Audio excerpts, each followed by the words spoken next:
Hi, I'm Steven. You can now watch UCF TV 24 hours a day on Bright House Digital Channel 1.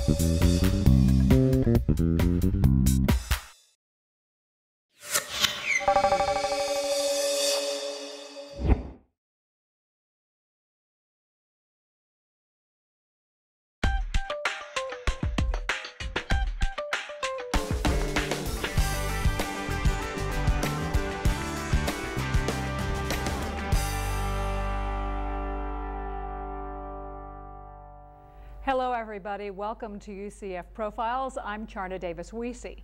Joining us today is a man who has researched everything from natural disasters to NASCAR with hundreds of publications to his credit and 17 books.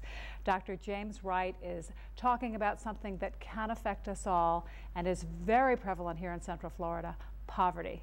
Dr. Wright, thanks so much for joining us. Pleasure's mine. Thanks for having me. I was reading some of your research, and some of it's what you would expect, but a lot is very surprising.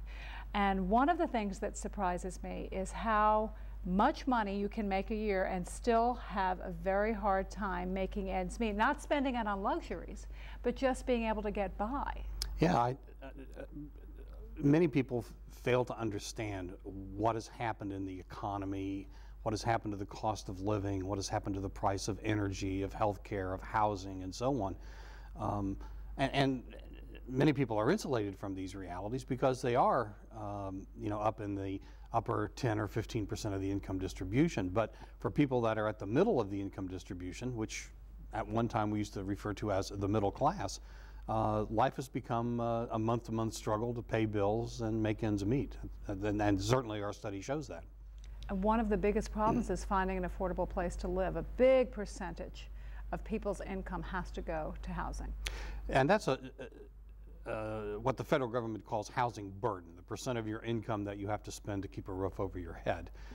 It's a particular problem for low to moderate income families, people that are anywhere around half or less of the area median income, or families making around $30,000 a year. Well more than half of them are spending more than half of their monthly income on rent and utilities alone. And it's a particular problem on the renter side of the equation. Homeowners generally find that their housing costs are 15 or 20%, rarely as much as 30% of their income. If homeowners are spending half of their income on their mortgage, they bought more house than they could afford. But for renters, it's become very difficult, and it's particularly difficult in the Orlando market because of the large number of condo conversions and so on that has reduced the supply of rental housing, particularly affordable rental housing. So it's a real crunch for low-income families. You know, you say that. You know, one of these situations where you're sitting on a park bench, you're waiting for your kids, and strike up a conversation with somebody next to you. And this woman was a housekeeper. She cleaned people's houses, and we started to talk, and I don't know how we got to the conversation, but she was actually paying more in rent than we were paying for our fairly large house, because we've had the house for a very long time. We've had the house for 18 years, and it bothered me all day to think about how this family could even think about paying other bills, think about saving when there had such a huge amount of rent to pay. Yeah. It's very difficult to find any kind of rental housing in the Orlando market for under about $800 a month. That's kind of the low end. If you're earning minimum wage or even 2 minimum wage salaries, that $800 to $900 a month is going to be gobbling up 40 or 50% of your income. There's just no getting around that fact. And we used to get by as a low-wage economy because the cost of living was relatively low, housing was inexpensive, there was plenty of affordable places around. But that's just not true anymore, and it's particularly not true on the rental side of the equation. Not only the working poor, people just starting out in their lives. I was also talking to someone whose child wanted to come here to school, here to this university, and it was. They said, oh my gosh, if we don't get into a dorm, there's no way that we could afford to live in the Orlando area. I talk to my graduate students. I don't understand how they can afford the rent on the apartments that they live on. And then I realized, well, they live, 4 and 5 deep. 8 of them are in there. Exactly, and they pool resources, they share the cost of rent, the cost of food, and so on, and they find a way to get by, but it's very, very difficult. But for them, I guess they have more hope and they're looking for something up the road. But maybe for a family with children, it can be a real conundrum and probably lead to despair, which would not help the situation any. Well, it's a particular problem for young families just starting out, where they've not yet hit their maximum earning. They have younger children, which are very expensive. The medical care is expensive. If they have kids in school, the start of school is a financial burden. There's books and new clothes and school supplies and so on. And many of the families that we talk to in our study say that the start of the school year is it's a financial disaster. They have to scrimp and save all summer long so that when September rolls around, they have the money they need to get kids in school. I mean, even things like band. Well, there's money that you have to pay to enroll your child in band, and then you have to go out and buy the trumpet. And did you have any idea what the cost of trumpets is these days? I mean, you can spend $600 or $700 to households like yours and mine. Okay, so what? But to many households, I mean, that's a major investment, a major expenditure, and they have to find ways to underspend on other things in order to afford just to get their kids into school. Who is the poor here in Central Florida? Well, we have this image of the low-income population as basically a bunch of lazy people who sit around and are content to live off welfare and food stamps and so on. In the study that we've just completed, almost exactly half of the low-income population is in fact employed, mostly full-time, year-round, but in low-wage work. And it's not as though the other half is economically idle. About 1 out of 6 are physically disabled persons who are unable to work. Another 1 in 6 approximately are retired people who are beyond their working years, but for various reasons have retirement incomes that keep them in that low income category. Some are students, some are housewives. Only about 1 out of 10 of the low-income people in our study would be considered economically idle, unemployed, not looking for work, just kind of sitting around. Most of our report is focused on that category of working poor people and their financial struggles, their debt, their medical costs, their transportation and child care costs, and so on. That's really what the study is mainly about. So let's talk about each of them. First of all, the elderly. Especially in the past year and a half, and probably coming up next year and a half or so, the cost of everything has skyrocketed so much, and these people retired maybe 5, 6, 10 years ago, and probably could not possibly anticipate how much things were going to cost, how much gas was going to be, to get them even to doctor's appointments, and living on perhaps hoping for the Social Security to help them out. Where do they look to? How do they get themselves out of this situation where they can barely, live from Social Security check to Social Security check? Well, I mean, first of all, if they're living exclusively on their Social Security, they're going to be in the low-income category, period. They can't make it. Yeah, there's no way you can be at or above half of the area median income, which is our definition of low income, on Social Security benefits alone. So the principal differentiator of low-income elderly versus others is, first of all, if they have a spouse who's still in the labor force, or if they have significant retirement income other than their Social Security pension. Most of them aren't living in the villages and golfing every day. Well, that's our image of the elderly in Central Florida. They're living in the villages in very nice homes or well-appointed condos. Going to yoga classes. And going to yoga classes and aerobics in the afternoon and golf in the morning. And while that segment of the elderly population certainly exists, and there are plenty of older people that are getting along just fine, thank you very much, there's also a sizable and I believe growing stratum of elderly people who are struggling. It's like, what happened? They thought they had made ample provisions for their retirement, but now with the price of things being what they are and the cost of food going up and gasoline going up and housing going up and so on. It's all of a sudden what was an adequate retirement income no longer is.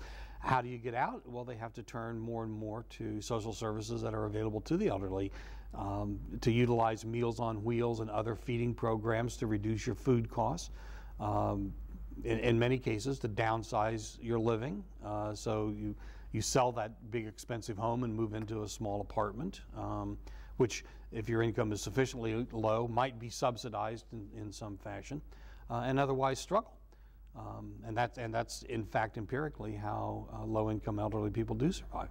They struggle. They struggle. On the other end of the spectrum, a huge percentage of the people living in poverty are children. The poverty rate is higher among children than any other age group. And that's been true for 25 or 30 years. Unfortunately, the only plausible way to address the problem of poverty among children is to address the poverty of their parents. And while everybody can be sympathetic towards poor children, getting people to be sympathetic towards poor adults, even adults who are working but working in low-wage jobs, that's proven much more difficult, not just in Central Florida, but everywhere. In retrospect, reading your study, we probably would have been considered living in poverty in my family when I was growing up. I had a single working mom raising the kids, but she managed the apartment house where we lived, so she was home. And it was really made the best out of it, made sure we all went to college, the typical American dream story. And in retrospect, I don't think we knew. I don't think we knew how hard it was for her. But today, with the access to so much information, I think the kids today really know. Well, I do think that's part of the problem. I mean, we've allowed ourselves to evolve a culture where a person's worth is defined by his or her ability to consume. By Abercrombie t-shirts. Yeah, and the more you consume, the better person you are. And so people that can't consume, they know that. They see what standards of living are elsewhere. They see it on TV, they see it in their schoolmates, and so on and so forth. So I do think that's true.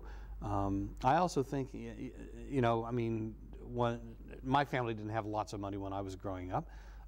It fell to me to put myself through college.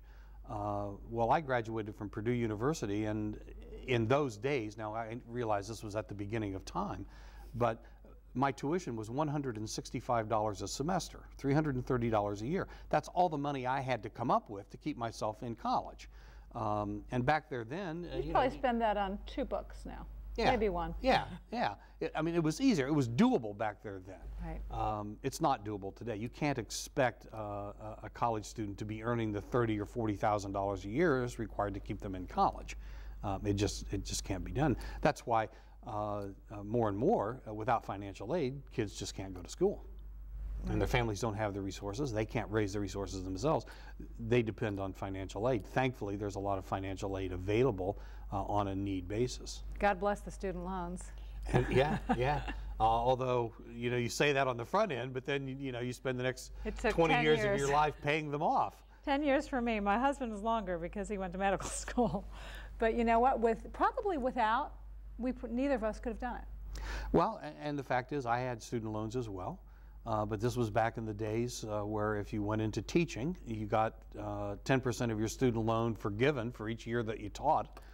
So I didn't even have to pay back half of my student loans, and I think the rate of interest on my student loans was like 1.5% or some ridiculous thing like that. So it was very easy to pay off the money, and that's, as you know, that's no longer true.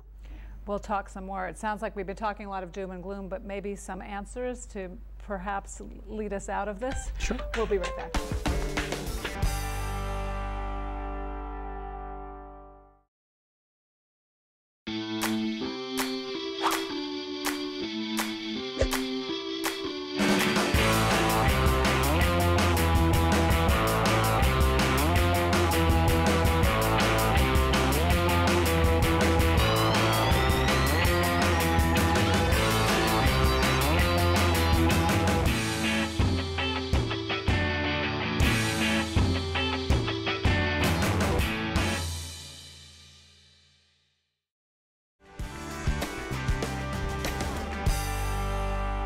We're talking with Dr. James Wright. We're talking about poverty here in Central Florida, and we've touched on the surprising amount of people who really are really struggling. In fact, in some situations, a family could be making $50,000 a year and barely get by. Our middle income category goes up to 120% of the area median income, which in dollar terms for the average family is about $70,000, $75,000 a year. And many of the people at that level of income say they have no savings account, that they would be unable to pay their bills if they missed a month's worth of income. These are people that are living at the absolute limit of their paychecks. That's not a problem restricted to people down at or below the poverty level, not at all. Some medical bill comes in and they're really sunk. They're sunk, absolutely. In fact, you know, we talk about politics so much in our family because there's every range. And my nephew, who I told you just became a professor, his problem is he lives in San Diego. And he is very liberal, and he really worries about what taxes will do to his income when he has to pay so much to even live there. Well. So, you know, I guess we're lucky here that we're not in San Diego with that cost of living. Well, you know, it used to be that the cost of living in Florida was very reasonable compared to national averages. But with the run-up in the price of housing, that's not really true anymore. And you know, what you pay in taxes, you get back in services. You know, Chief Justice Oliver Wendell Holmes once say, "I'd like to pay taxes. When I pay taxes, I buy civilization." Get stuff yeah, for it. Yeah, exactly. You get roads and schools and transportation systems and so on and so forth. But I take the point. It's very expensive, and San Diego is at least as expensive as any other city in California, and California must be the most expensive state in the nation. Well, he's to live actually just accepted a position. He's moving to Indiana. He says he's going. Where in Indiana? I don't know, but I'll get back to you on that one. Okay, good. I don't know, but he says he's going to live very high on his salary. But that's a whole thing. Where you are doesn't necessarily has a big impact on what you have and what you have to spend. And what your son has learned is that what you have to pay for housing drives everything. Everything. It's that housing burden. And you know, if to live comfortably in San Diego on an assistant professor's salary, he might have been paying 75% of his monthly income just in his housing costs. And he goes to a low housing cost state like Indiana, and that might drop to 20%. And all of a sudden, he'll have all of this money that he can send to his mother and buy her nice Christmas presents and well, things. His brother, he might have sent to his brother. He's in a medical fellowship in Palo Alto, so he might have to help him pay his rent. My oldest son just graduated from Stanford. So you know, it's very expensive there. But then back to the people who are really struggling with things that they cannot control. We have a huge percentage of disabled people living in poverty, disabled women. Yes. Mostly. The females are overrepresented in the low-income category of disabled people. And as a matter of fact, about 80% of the disabled people in our region live in our low-income category. And the only thing that keeps the other 20% out is that they are married to somebody that's in the labor force and has an income sufficient to get them into that, at least into the middle income category, if not into the upper category. And I mean, that reflects a problem with our disability insurance system, that the payments, they keep people in poverty, disabled people. Average SSDI, Social Security disability income, which is the principal source of income for persons with certified, federally recognized physical disabilities. It's about $850 a month. And so you minus out what it costs for your housing, and what you have left is practically nothing to live on. So yeah, that's a big problem. I think generally speaking, we don't appreciate the role that misfortune plays in keeping people poor, or keeping people down at the bottom of the income distribution. We like to think that you know, we live in an achievement-oriented society. If you work hard and you're motivated and so on, you'll succeed. If more successful people acknowledge the role that their good fortune has played in making them successful, I think they'd be more sympathetic to the idea that a lot of less successful people are so just because they've had a run of bad luck. I was very lucky because my mother was there and I came home to her. There are, I can't even think of how many thousands of children that are coming home to empty houses because their parents are working. Definitely a problem in our study as well, and people say we don't have any choice. We can't afford to pay for after-school child care, along with... And school's getting out earlier and earlier sometimes. That's a real problem, yeah. So what happens to the people who have really hit the bottom of the economic run? We have people, homeless people, we see them on the side of the street and we think, oh, they've hitchhiked here from someplace else. That's not necessarily the case. There are plenty of people who we don't see who are homeless in our area. Well, that was last year's study, by the way. We did a study for Orange County of homeless people living in the woods of East Orange.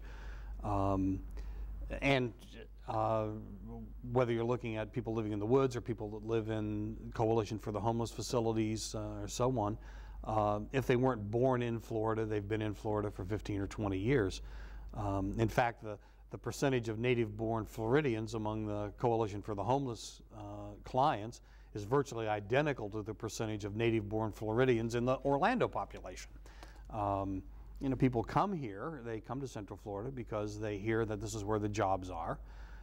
They use all the resources to get here. They find, yeah, there are jobs everywhere, but the wages are very low and the cost of housing is very high, and they blow through whatever savings they brought with them, and they live in their car for a while, and then they wake up one morning and realize, oh my God, we're homeless people. And what do we do? And well, they go to the Coalition, or they go to the Union Rescue Mission or the Salvation Army or Christian Service Center or whatever, and declare themselves as homeless people in need of assistance, and with that act they essentially become homeless people, the utilizers of homeless services. And this is a scenario that plays out again and again and again all over Central Florida. We used to think of homelessness as some kind of chronic condition that, once you've become homeless, I mean, that's it, you're homeless for the rest of your life. About 80% of the people who are homeless at any one time are transitionally homeless.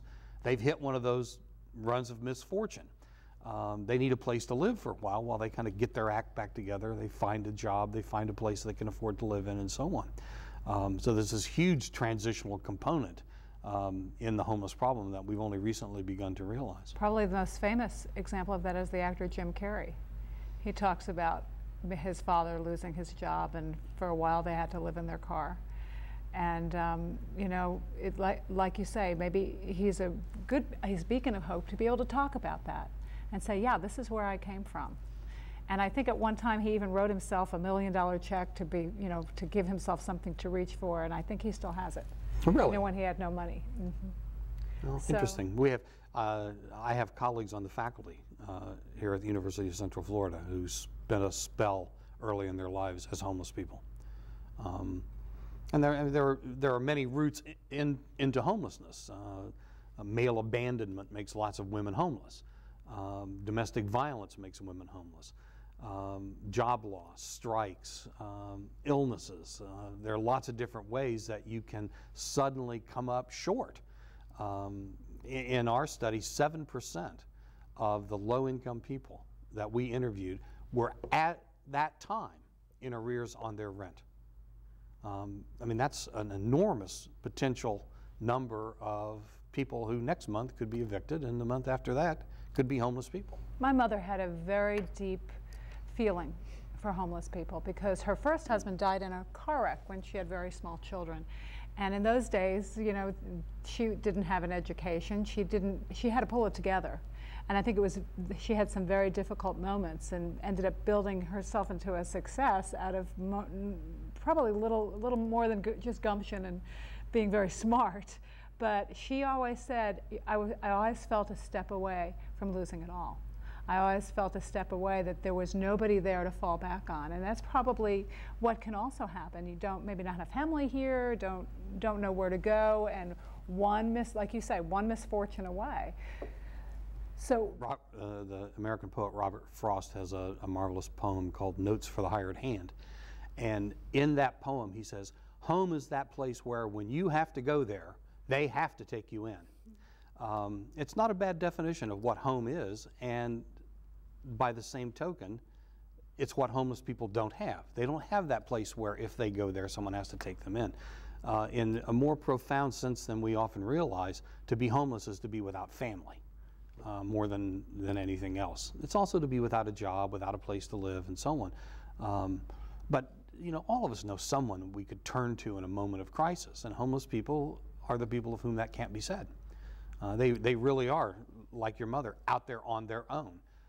And it doesn't take a very significant stumble to fall all the way into homelessness.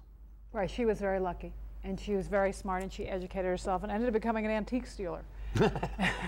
And the things that she looking back, the things that she taught herself was really quite amazing. I mean, she became an expert in a number of things, but I mean, how often does that happen? You know, how often does somebody have something they love that they work towards? So, all right, now my next question is, that was her answer. She found a way with serendipity, things happened, and had a lot of luck and hard work. So what happens to this doom and gloom stories that we're hearing? I'm just sitting, getting deeper and deeper, but you have some I want to get a big grant to study happy people sometime in my life.